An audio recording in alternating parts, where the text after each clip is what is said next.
नमस्कार। मेरे तमाम छात्र छात्राएं ने मुझे यह फ़ोन करके या यूट्यूब के माध्यम से एक प्रश्न किया है कि सर, अब मैं इंटर पास कर गई हूँ तो मुझे प्रोत्साहन राशि कितनी मिलेगी और कैसे मिलेगी।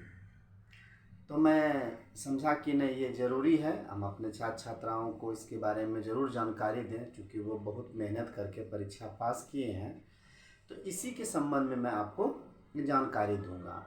जैसा कि हम लोग जान रहे हैं कि मुख्यमंत्री कन्या उत्थान योजना, जो कि बिहार सरकार के द्वारा संचालित कई वर्षों से हो रही है, जैसा कि शब्द से ही पता चलता है, कन्या उत्थान योजना यानी कन्या को बढ़ावा देना है, तो उन्हें पढ़ाई में किसी प्रकार की कठिनाई नहीं हो। तो इंटर में जितने भी छात्राएं, लड़कियां किसी भी श्रेणी में, चाहे वो फर्स्ट डिवीज़न हो, सेकेंड डिवीज़न हो या थर्ड डिवीज़न हो, वो पास करती है तो उन्हें एक मुश्त अकाउंट के माध्यम से 25,000 रुपया सरकार देती है। इसमें सरकार का कुछ कंडीशन है, ये उन्हीं छात्राओं को मिलता है जो कि अविवाहित होती हैं। तो ये सारी प्रक्रिया तो आपका संपन्न हो चुका है। जिस समय आप फॉर्म भरते थे उसी समय आपको टिक लगाना पड़ता था कि आप मैरिड हैं या अनमैरिड हैं। अब है क्या, हमारे कई विद्यार्थी ऐसे हैं जो कि सारी अहार्ता को पूरी करने के बावजूद भी उन्हें सरकार द्वारा जो प्रोत्साहन राशि दी जाती है वो प्राप्त नहीं कर पाते हैं, तो वो छोटी छोटी गलतियां कर देते हैं।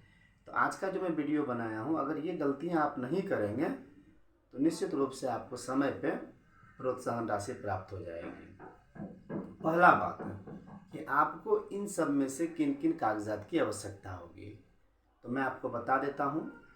नंबर 1 में आपको लग जाएगा इंटर का अंक पत्र और इंटर का प्रवेश पत्र। जैसा कि अभी हम लोग जान रहे हैं कि रिजल्ट तो प्रकाशित हो चुका है, परंतु उसका प्रमाण पत्र अभी आया नहीं है। तो कोई बात नहीं है, जब आप रिजल्ट को देखे थे तो उस समय उसका प्रिंट आउट आप निकाल लिए होंगे, उस प्रिंट आउट को ही रखना है, जिसमें कि आपका टोटल मार्क्स में कितना मार्क्स प्राप्त हुआ है। साथ ही प्रवेश पत्र तो आपके पास है ही। अब आगे बढ़ते हैं, आपके पास आधार कार्ड होना चाहिए। यहाँ पे बच्चे गलती कर जाते हैं, क्या करते हैं कि आधार कार्ड सोचते हैं कि बन गया, लेकिन उसमें जो बारीकी है उस बारीकी पे ध्यान नहीं देते। तो मैं वो ध्यान देने योग्य बात बता देता हूँ, जैसे कि आपका जो नाम का स्पेलिंग है, जो आपका अंक पत्र पे है वही, जो आपका प्रवेश पत्र पे है वही जो डिजिट है वो आपके आधार कार्ड पे होना चाहिए। जो डेट ऑफ बर्थ आपका आधार कार्ड पे है वही डेट ऑफ बर्थ आपका अंक पत्र पे या प्रवेश पत्र पे होना चाहिए। दोनों में डिफरेंट नहीं होना चाहिए। अगर वो डिफरेंट होता है तो आपको भुगतान होने में परेशानी होगी। साथ ही एक पासबुक जो आपके नाम का हो, और वह पासबुक भी आधार कार्ड से लिंक होनी चाहिए। अगर लिंक नहीं है या आपको लगता है कि यह लिंक है या नहीं है, तो अभी आपके पास पर्याप्त समय है। आप बैंक जाएं, बैंक के मैनेजर से संपर्क करें और पता करें कि हमारा जो अकाउंट है वह आधार से लिंक है कि नहीं। अगर लिंक है तब तो कोई बात नहीं, और अगर लिंक नहीं है तो आप उसे लिंक करवा लें। अब हम बताते हैं आपको करंट जाति प्रमाण पत्र रख लेना है। ऐसे जाति प्रमाण पत्र की कोई समाप्ति डेट नहीं होती है। अगर बना लेते हैं तो ठीक है, नहीं तो पुराना भी जाति आपका चलेगा। उसके बाद आप जब स्नातक में नामांकन कराएंगे तो उसका भी सबूत आपको होना चाहिए। सरकार इसलिए ऐसा करती है कि उनका मुख्य उद्देश्य है कि जो मैं राशि दूँ यह बच्चे पढ़ाई में लगा दे। तो आप स्नातक में नामांकन कराएंगे तो ही यह राशि आपको प्राप्त होगी।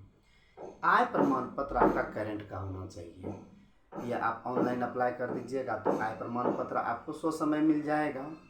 उसके बाद आवासीय प्रमाण पत्र आपको बनवा लेना है। अगर पहले का भी है तो वो चलेगा। करेंट का लेकिन आपका आय होना चाहिए, आय प्रमाण पत्र एकदम करेंट होना चाहिए।